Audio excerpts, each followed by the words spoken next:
Allahu lartësuar thot: Alam nuhliki al-awwalin thumma nutbi'uhum al-akhirin kadhalika naf'alu bil mujrimin. A nuk I shkatruam ne popujt e hershëm si popullin e Adit dhe Thamudit.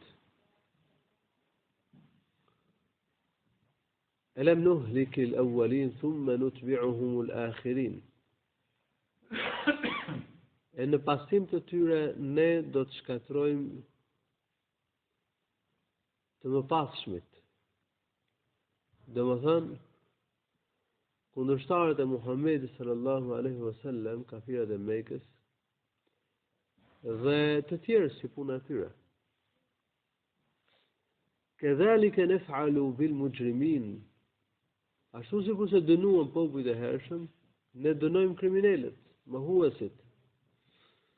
Ata që mohojnë Kur'anin, Muhammedin sallallahu alaihi wasallam, mohojnë shenjat e Allahut, mohojnë ditën e gjykimit. Kështu do të vijë dënimi nga Allahu subhanahu wa ta'ala. Kadhalika naf'alu bil mujrimin. Wailun yawma idhin lil mukaththibin. Mirë për gënjeshtruesit atë ditë. Në ditën e gjykimit, mirë për përgënjeshtruesit, se ata do t'i kapë dënimi Allahu subhanahu wa ta'ala. Alam nakhluqukum min ma'in mahin. A nuk ju krijuam ne nga një ujë I dobët I nënçmuar. Dhe ajo është, dhe këtu flitet për atë pikën e farës për cilës krijohet njeriu, për cilës formohet njeriu. Çdo foshnjë formohet nga një pikë fare. Ky është fillimi I njeriut. Allahu lartësuar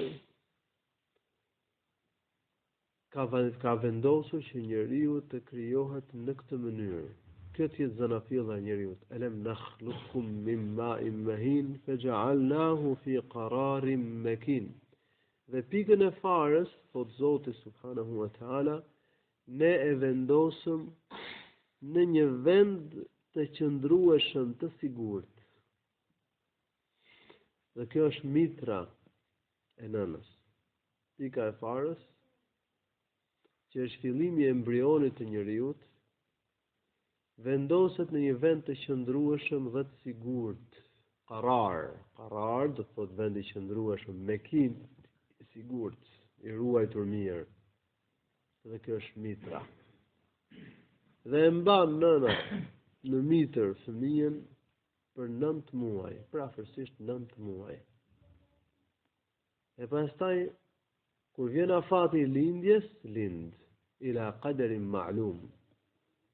Vazhdon ta mbaj në mitër për 9 muaj. Kush I bëri këto? Kush e vendosi këtë ligjsi? E ka vendosur Allahu. Kush e ka bërë mitrën vend të sigurt për foshnjën? E ka bërë Allahu subhanahu wa ta'ala. Faqadarna fa ni'mal qadirun. Ne thot Allahu patëm fuqi. Ta krijonim njeriu nga një pikë fare. Ta vendosnim në një vend të sigurt, të jepnim formë atij, dhe ta nxjerrnim në momentin e lindjes nga mitra në tokë. Fa ni'mal qadirun. Dhe sa të fuqishëm jemi ne. Allahu ka fuqi për të bërë gjithçka. Pra këto janë shenja të dukshme të qarta, të fuqisë të pakufishme të Allahut subhanahu wa ta'ala. Nuk ekzistonin fare, Allahu na ka krijuar nga një pikë fare. E ka vendosur në një vend sigurt, se Allahu e ka vënë këtë ligjsi, këtë ligj, këto sebebe, ka vënë Allahu I lartësuar. E pastaj Allahu I lartësuar kur plotson afatin fëmia e nxjerr në tokë. Ai që ka bërë gjitha këto ka fuqi për të bërë gjithçka. Fuqia e tij nuk ka kufi. faqadarna fa ni'mal qadirun. Ata që nuk e pranojnë ringjalljen, mendojnë se fuqia e Zotit është si fuqia e robit. Përderisa robi s'ka fuqi sipas tyre të bëjë diçka, atëherë edhe Zoti s'ka fuqi ta bëjë ato.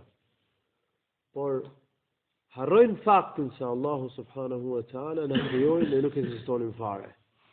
Allahu krijon diçka nga asgjë, e thotë asaj bëhu dhe ajo bëhet. Njeriu s'ka mundësi ta bëjë këtë gjë. Allahu i lartësuar e nxjerr njeriu nga barku i nënës, e nxjerr kur i vjen afate, e nxjerr në tokë. فقدرنا فنعم القادرون ويل يومئذ للمكذبين. Mirë atë ditë për gënjeshtruesit. Ata që mohojnë Kur'anin, mohojnë profetin, mohojnë ringjalljen, mohojnë shenjat e Allahut subhanahu wa ta'ala. Alam naj'alil arda kifata ahya'an wa amwata. A nuk e kemi bërë në tokën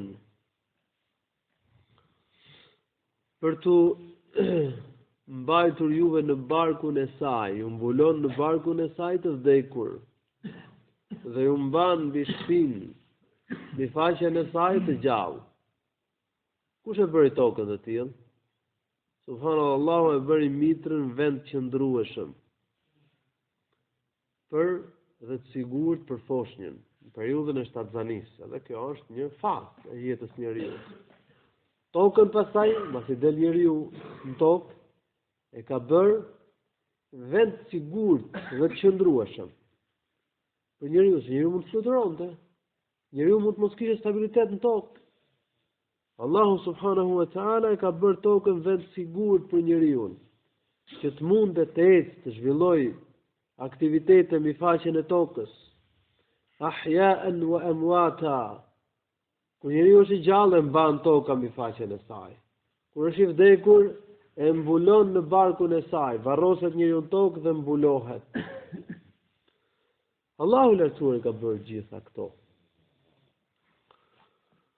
وجعلنا فيها رواسي شامخات وأسقيناكم ماء فراتا. Dhe ne, thot Allahu lartësuar, në tokë kemi vendosur male të larta, të cilat e stabilizojnë tokën, e bëjnë të qëndrueshme tokën, që mos jetë luhatshme. Dhe ne ju dham për të pirë ujë të pishëm. Allahu lartësuar zbret ujë nga qielli, nxjerr ujë nga toka dhe furnizon njerëzit. Kush i ka bërë gjitha këto? Allahu subhanahu wa ta'ala. Ai që ka bërë gjitha këto është më i dishmi, më i urti, më i fuqishmi. Ai ka fuqi për të bërë gjithçka. Këto janë shenja të qarta të Allahu subhanahu wa ta'ala. Elusë Allahut na i bëjë të dobishme këto që dëgjuam, walhamdulillahi rabbil alamin.